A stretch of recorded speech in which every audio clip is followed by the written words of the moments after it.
Markiplier. This man needs absolutely no introduction. If you're on this channel, you probably know who he is. I've had the opportunity to work with this generous man for over 6 years now, and it's safe to say that without him, I would not be here today. He has helped me so much in my YouTube channel, in my life, and I owe him so much of what I am and what I have achieved to him. So this year, 2019,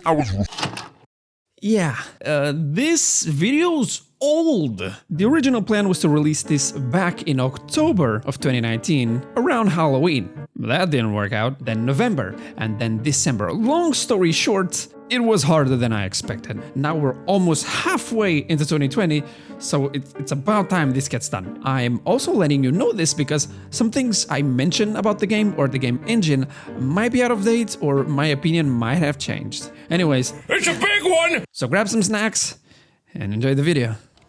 So this year, 2019, I was reflecting on that, and I noticed that I've never really thanked him for that. At least I don't think I have. And while I was working on the Game Under 24 Hours video, I noticed that his birthday was coming up. So I decided that I wanted to do something special for him. At first, I thought of doing an animation, but honestly, I've made so many animations for him by now, and I wanted to do something different, something special, something for him. Specifically and exclusively for him. And I remember that the month before, May 12th to be more specific, he had released a video called Damien, an animated short about a character he created called Damien. And as I was looking at it, I said, I have an idea. What if I made a game adaptation of Damien? The problem was, I had finished the Game Under 24 Hours video on June 2nd, and Mark's birthday was on June 28th, which meant that I had less than a month to work on the whole thing, while also editing for him. So this is the making of Damien, the game.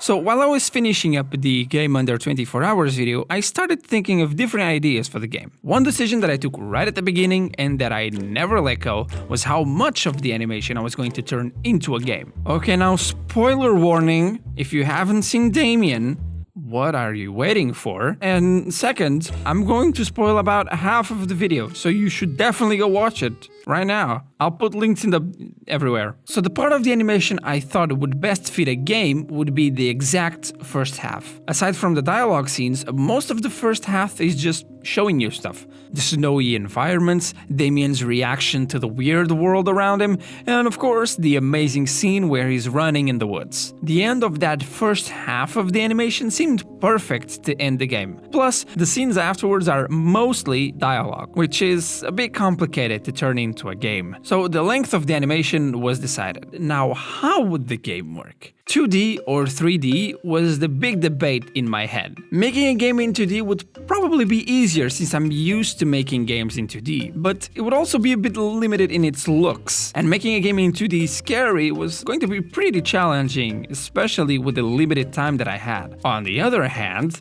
we have 3D. Now, if it was in 3D, I knew it had to be in first person, because making it in third person would be extremely challenging due to all the animations needed. Plus, Unity already has a nice first-person shooter controller that you can use, so with the limited time that I had, I would definitely go with that option. And yes, I would be using the Unity game engine. In the last video, even though I said Unity, a lot of people asked me which game engine did I use. So here it is, Unity. I used Unity. And if I use the high definition render pipeline or HDRP from Unity, and yes, that is a name, I knew I could make the game look really good, considering I could find good looking assets, as it has a lot more options for lighting and shadows and post-process, plus volumetric fog and volumetric lights, which was something that I was very interested in exploring. So to make my decision, I decided to go to the asset store, and if I found a nice pack with a winter forest, I would go with 3D, because the forest and the snow are easily the biggest piece of all the animation in that first half. If I found the forest, everything else should be pretty easy. And after looking for like 2 minutes, I found this. The Winter Environment Nature Pack. I mean, this looks gorgeous. And it had so much stuff. I mean, I'm talking different types of trees and branches and rocks, and weirdly enough, it also works for non-winter scenes. Plus, it had support for the high-definition render pipeline, which was perfect for me. The only downside, it costed actual human dollars. But honestly, for Mark, it was totally worth it. So it was decided. The game was going to be in 3D. Okay, so I had the winter forest asset, but I still needed everything else, including characters. Because of time constraints and limited skills, I took the decision of using Adobe's Fuse characters, which is basically a The Sims type program where you can make different characters. It's a bit limited on what you can do, but honestly, I couldn't be too picky. My girlfriend, being a huge fan of The Sims and wanting to participate in the project, made the character models for Damien, Celine, and the other dude. For the enemy, I was thinking of using one of the monsters from Mixamo. But apparently, for some reason, I had a huge pack with different monsters in my Unity assets. I probably bought this in like a Humble Bundle pack or something, but I have no recollection of ever buying this. But I'm really glad I did. After looking at some of the characters in that pack, I found one that looked pretty gross, so I decided to go with that one. The only thing missing was the hair, but again, I couldn't be too picky. At this point, I had pretty much everything I needed, and now I just had to put all the pieces together and make an actual game. Now, the big question is, how do I turn this animation into a game? You know, with gameplay and stuff. The initial plan was to recreate the entire first half as it is, but I quickly realized that to make it a game, I needed to introduce mechanics and maybe even tweak some existing scenes of the animation. Now, the thing that Damien uses pretty much in the entire video is the axe. So I thought, alright, the axe could definitely be his main weapon. His only weapon, really. The animation starts with Damien cutting down some trees and taking them into his cabin. In the game, that would be a cutscene, like with the actual animation that I stole and used without permission. When he gets to the cabin, he starts cutting the wood, and that seemed like the perfect place for a tutorial, to teach the player how to move and how to use the axe in a safe environment. So that's exactly what I started doing. I placed the axe in the player controller and animated a simple idle, walk, run, and attack animations for the axe. I also wanted to implement some sort of pickup system. I had no big idea for it, but at least for the player to grab the wood and place it in the tree stump, and use it maybe even in the cabin to place the wood in the fire, to give it some actual mechanics to the game. Which, now that I think of it, was a ton of work and I didn't really use it that much. I added a stump that I found on the asset store, and by using a quick tutorial from Brackeys, I added some snow on top of it. I programmed the picking up of objects, which took way too long to implement, however, it worked for pretty much everything I wanted. I tried adding the script to the house and picking up the house, and oh my god! Now, the placement of the pickup object was very not good, but hey, it works, and as I always say, as long as it works, that's what matters. After this, I added what I called missions, which was basically a way for me to connect with the player. I didn't have a lot of time to do fancy stuff, so text sounded pretty good and fast. Although it wasn't fast. It wasn't fast at all. There were a lot of problems. Text not showing, missions getting all bugged, but eventually I came up with a system that fixed it. Not super fancy, but it worked. And as long as it works, that's what matters. Very good. After that, I made the cabin. I had an awesome asset called Modular Survival Base, which looked insane, and as the name suggests, oh god, I bit my lip. No, this is the worst thing I could possibly have had at this moment. Which looked amazing, and as the name suggested, it was modular. That basically means that the asset comes in pieces, and you can set it up in any way you'd like. Which was perfect for me, because I wanted to make the cabin as similar to the one in the animation as possible. I started putting some wood on the ground just to check how big it was going to be, and then started adding walls, windows, and the ceiling. It required some finesse, changing the scale in some of the pieces and whatnot, but I think it turned out really good. Because I was using the high-definition render pipeline, everything I imported from the asset store had this very weird tendency of being pink. You basically have to turn every material in your game to use the high-definition render pipeline shader. Fortunately, there is a button that is pretty much the fix this for me please button, but if you don't know where that button is, it can be a bit frustrating. And you have to do this pretty much every time you import a new asset. It's not a big deal, especially if you know how to fix it, it's just a little bit tedious. The cabin also didn't have any snow on it, so it was back to the brackets tutorial. For the fireplace, I couldn't find one that looked exactly as I wanted with the chimney that I wanted. So I had to improvise and mix two fireplaces together. Absolutely beautiful. I tweaked the terrain and I also placed a fence around the house, even though there is none in the animation, to make sure the player didn't leave the area of the game. Now I know I keep saying the player, even though Mark is the only person that's going to play it. The truth is, as a game developer, or a wannabe game developer at least, I have to look at the game I'm building as if tons of people are going to play it, just so I can predict what people might do that could potentially break the game. So if I keep saying the player, just keep in mind that I am talking about Mark. After that, I decorated the interior of the building with some extra assets, and once everything was programmed in, it was time for things to get spoopy. On the beginning of the second half of the animation, Damien goes to this void-like place. And I thought that would be a really cool place to end the game, right after meeting Mark. But I wanted to do something extra. What if we went to that place before? I had this thought of having a dark hallway with lights that would turn on, and the player would have to go to each light, and more importantly, stay in the light. Wink wink, Helen wink wink wink. Here is where the high definition render pipeline started getting really interesting. As to achieve this, I needed to use volumetric lights, which fortunately was really easy. It's just a button that says enable, and it just works, as long as you have fog in the scene. So this level was just a rectangular plane with a light, and after I added that first light, I added two more, and of course the final two lights with the signature red and blue colors, with the Damien demon dude in the middle with a very weird pose.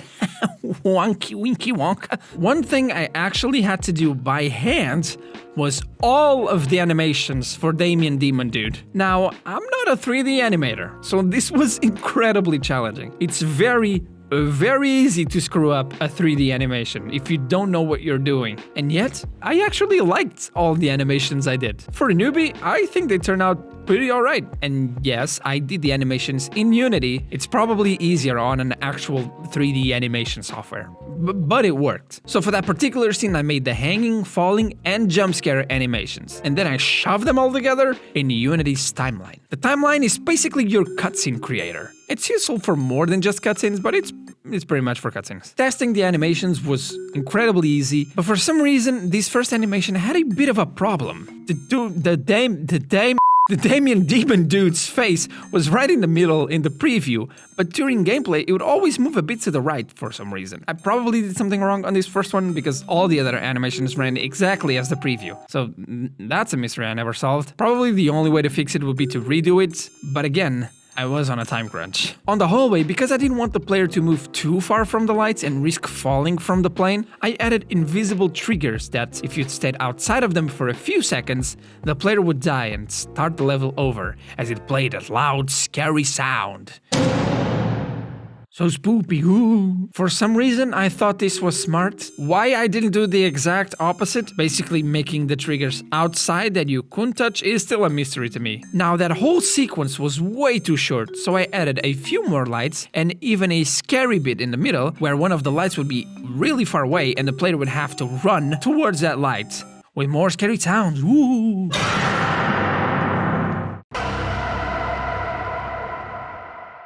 In this next sequence of the animation, Damien is looking at a pink flower and hears someone talking. He gets really surprised, but then does that must be my imagination thing and immediately goes back to cutting wood. This works for the animation, but honestly, at this point, the game really needed some actual gameplay. So I would have a quick intro cutscene made by me instead of using the animation as I did before, and then instead of skipping to the house, the player could actually roam around and try to find where the voices came from. And my god, this was by far the level where I had the most fun. If you've seen my video where I make a game under 24 hours, you know that my favorite part of game development is level design. And this level in particular was a huge playground for me to just have fun doing exactly that. Now, it wasn't easy by any stretch of the imagination. Simply getting the terrain as I wanted was an absolute nightmare. Now, I've almost never used the terrain tool, and it definitely takes some time to get used to it. Either that or I'm just really stupid. It was either too big or too small. My god! And that's when I broke even more from the animation. You see, in the animation, there are only trees. There are no rocks, no vegetation, nothing. Not even a single leaf. Aside from the pink flower, of course. However, even though this is an adaptation of that animation, making the game 100% like the animation does not mean that the game would be fun. I'd much rather have a fun game that would be a bit different from the animation instead. Because even though it worked for the animation, it doesn't necessarily mean that it will work for the game. So the level would be a big circle. I know. A level design innovator, I'm aware. So I marked the area where the player would walk around in the terrain, and then I started adding props to make the actual level structure. So I started adding rocks and foliage and trees and branches and rocks, and this is where the fun started, as I tried my best to guide the player as much as possible just by using the environment. To me, this is something that is just so enjoyable. I don't understand why. Another thing I added was more things for the player to hit with his axe. I grabbed a bunch of branches, slapped them together, and that would be used as an obstacle that would prevent the player from going forward. But if the player hit it with his axe twice, the branches would explode. This would be an extra way to use the axe, and it would provide some obstacle that the player would need to overcome, adding a bit more gameplay to the whole game other than just walking forward. Halfway through the level, I showed it to my girlfriend because I was just so proud of what I was doing, and she said, "Oh, you could add like a tree that you could cut down and make like a sort of a bridge." Why didn't I think of that? However, because I didn't want to program another object that the player could cut, remember, less than a month, I instead made a big boulder. This boulder would have 3 of the branches attached to it, and when the player destroyed all 3, it would play a quick cutscene of the boulder falling, with probably the worst sound effects ever. I couldn't find any good ones for this one, unfortunately. This level also had the mannequin heads, and a lot of people were wondering what they were. Well, I guess you'll never know. I mean, if you've got this far in the video, I guess I could tell you. The mannequin heads are nothing. Yeah, sorry. The plan was to eventually, in other levels, add more mannequin heads, maybe like the actual mannequin, but I never had the time to do it. And to make it worse, I added a sound effect when the player gets near them, and it just made Mark so confused. Oh, hi. Oh. Wait a minute. Alright, yump. Well, good thing I collected the weird mannequin heads. If there's like skulls in the next section, I'm gonna have to replay through the game. I should have just let them there, without disappearing and without any sound effects. The other big thing in this level was the jump scare, and from what I read in the comments, was the jump scare that scared the most people. So the Damien demon dude would be standing in a hallway of rocks, twitching his head like a possessed corpse, and when the player got close... But with that came probably the hardest part of all, making this level look good, with the right atmosphere. Like I said, I've never used the high definition render pipeline from Unity, and it has a pretty steep learning curve, especially using the volume component, which is basically just post-processing that makes the game look nice. I started moving sliders and changing numbers, and nothing seemed right. I started from scratch so many times because it never looked as I wanted it to look, and sometimes it just looked weird. I wanted a foggy, snowy environment. It didn't work, especially the fog. I could not make it look right. It was either too much fog or a 2012 Unity horror game. I was using such good looking assets with the high definition render pipeline. This was a game for Markiplier. I demanded it to look good. Eventually, I had a flash of inspiration. I remembered Alan Wake. Yes, Alan Wake had the answer I was looking for. You see, in Alan Wake, you have the distance fog, you know, the fog that is at a distance, but you also have fog in the form of particles. That was the missing piece. And unfortunately for me, the Winter Environment Asset Pack had a beautiful fog particle included. Thank you very much. As soon as I added that fog particle in the scene, I was like, yep, I think I got it. And then it was just a matter of shoving a million of those in the scene, plus the snow particle also included in the pack, tweak the post-processing effects a bit more, and it went from Slender Man to Damien Man. As we saw before in the animation, after that scene, Damien goes back to the house, and the whole thing starts getting a bit repetitive. We are in a loop, but in the animation, the cutting down the wood from the beginning was cut off.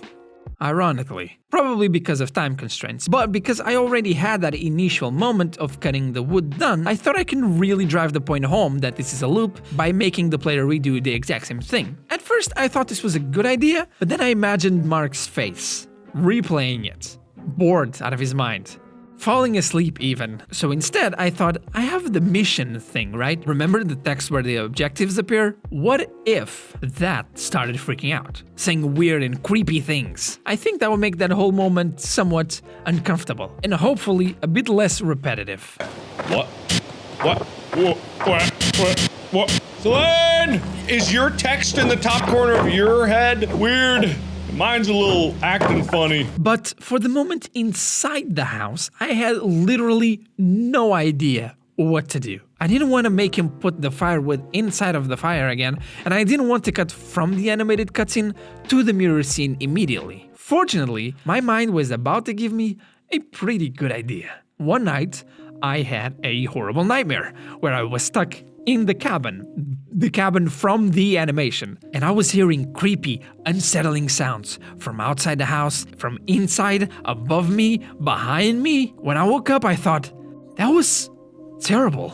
And an absolutely brilliant idea that I'm definitely gonna put in the game, so that's what I did. The second time you were inside the cabin, it would turn into a scary haunted house type moment. I love doing this part, but it's really hard to know if people are going to find it scary, because timing is super important in horror, so I had to make sure I spaced out the sounds enough to let anticipation build. I wasn't 100% sure if Mark would find it scary, so when I was seeing the video of him playing, it made me really happy that he was freaking out a little bit. You know what's fascinating is like this.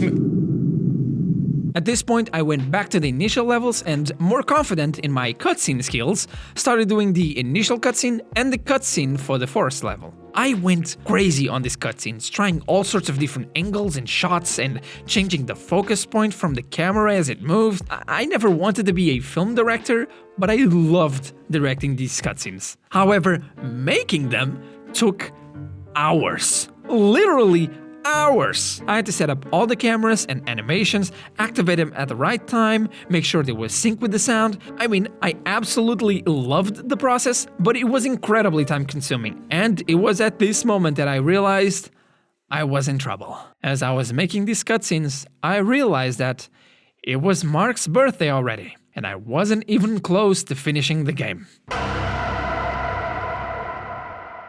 I overscoped. As an amateur game dev would, not only was I missing the 2 final scenes, but I was also cooking up the idea in my mind to add just an itty-bitty tiny little thing to the game that wasn't in the animation. After the scene in the cabin and after Damien looks in the mirror, he wakes up in the middle of the woods. Damien starts hearing Celine's voice, screaming through the trees. Damien starts running, struggling through the snow, and suddenly he is near a frozen lake. He sees a hole in the frozen water.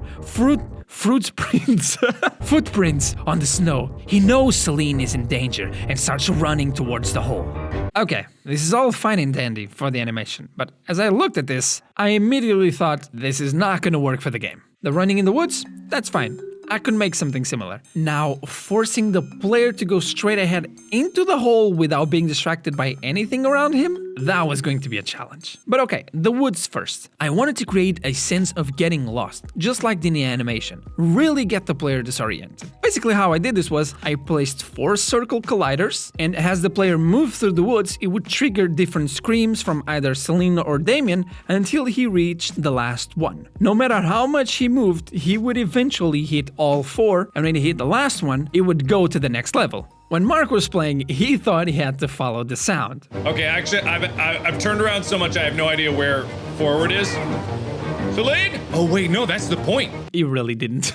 Although he did get disoriented, so mission accomplished on that, I guess. But that was the easy part. Making it all look spooky and atmospheric, that was the challenge, because now the approach was completely different from the other levels since it was nighttime. And just as before, it took me a while to get the exact look I was going for. When the player hit the last trigger, the screen would fade to white and would go to the next level, the frozen lake. The problem with that, like I said, is that there was no urgency. I didn't want to give the player any chance to be wandering around the lake. I wanted him to go straight forward. So I had this idea of including the Damien Demon dude, the Triple D guy, into the game as an enemy. This goes totally against the animation, but again, this is a game. More importantly, a horror game. Other than the void level, there was no other level in the game where the player could actually lose. There was no threat, and a horror game needs a threat at some point. And since I had this enemy, I decided to add him in. The structure of the level was just a hallway, basically, where I could have all sorts of prop placement fun. And I took the opportunity to add a bunch of those branch obstacles for the player to hit with his axe. Which is great, because that means now that that level would serve as a tutorial for this exact moment. In the other level, the player could learn how to overcome those obstacles at his own pace, and here he would have to apply everything he learned in a more intense situation. For the enemy, I made this cheesy "I'm coming for you" pose with a twitching head again. I don't know. Twitching heads are scary, I guess. For the enemy to move around, I was going to use something called Nav Mesh, which is a pathfinder built in Unity. But because I'm an idiot, I didn't do any of that, and instead just made the path very narrow and made the enemy just go forward. And of course, I made the jump scare animation in case he got you.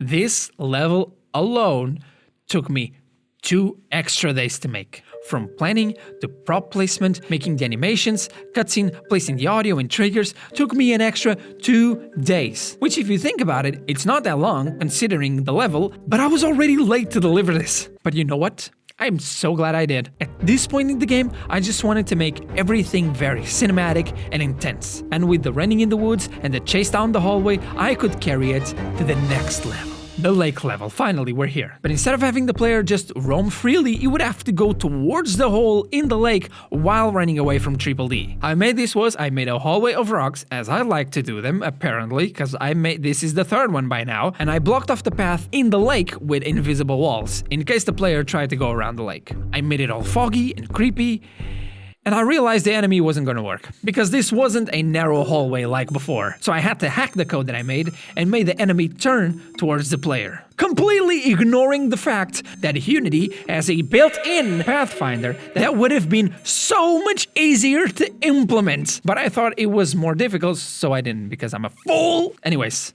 to make the player not even dream about going around the lake, I made the floor literally explode. And you know the faces that show up in the animation below the ice? Since I couldn't do that for several reasons, I simply added red lights below the ice. And then I placed a bunch of triggers, and as the player would go forward hitting those triggers, it would light up the floor and fire up the explosions, making that last moment really, well, explosive. And of course, I made that violent animation of Triple D grabbing Damien by the throat and pulling him down. As I planned before, the last level would be the void. The exact same thing. The only difference here is that there's only 3 lights. And when the player gets to the 3rd light, everything goes dark and Mark appears in front of a bright lights saying the words, "Damien, you are a hard man to fight." And the end! The game was finally completed.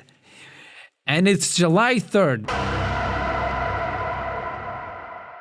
That was, without a shadow of a doubt, the most ambitious game I've done yet. It had a lot of challenges, but it was so much fun to make, and I'm honestly so proud of how it turned out, and I'm so happy that Mark liked it. Of course, this is just a brief overview of the process. If I told you everything, this would be a 4-hour-long video. Now, Mark ended his video with some nice words to me, and I want to do the same for him. Yeah, listen, shut up. Yeah, I'm not really gonna show that. I'm pretty sure I cried at some point during that. Regardless, I'll say this. Thank you, Mark. Thank you for everything. Thank you for trusting me, a complete stranger that you have never seen in your life, who lives in a foreign country, far, far away from you. Sincerely, it means the world to me. It is an honor to work with you. I will be forever grateful to you and everything you've ever done for me. And this is why I wanted to make this game for you. So, thank you. And thank you guys for watching. I hope you guys are all okay and all staying safe. I also want to give a special thanks to all of the members of the channel. Here are all the names. Here are the names. Look at them. Thank you so much for your incredible support. Thank you. If you'd like to become a member and help support the channel, just click the join button below. It's very easy. But okay, back to making more games now. I've gathered a ton of ideas for games over these last few months, mostly horror games, and even a possible do-it-for-me sequel/spiritual successor thing. Maybe? We'll see. Anyways, thank you guys so much for watching, and I hope you guys enjoyed it. Take care.